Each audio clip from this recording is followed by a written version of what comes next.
Lloyds Bank app not working. Hey guys, welcome back to our YouTube channel. Without any further delay, let us get started.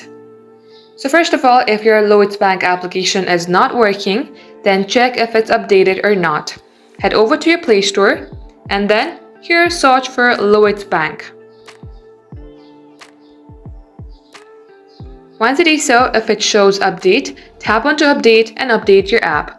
If it's showing open, that means your application is already updated. Now once done, head over to your settings application. At this page, scroll below onto apps. Then here search for Lloyds Bank. Scroll below onto storage and then clear the cache.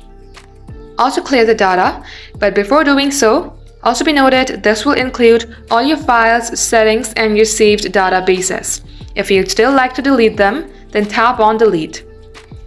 Once it is so, restart your device and get logged into your Lloyds Bank again. And that will definitely fix your app not working problem. That is all for today. Thank you for watching the video till the very end.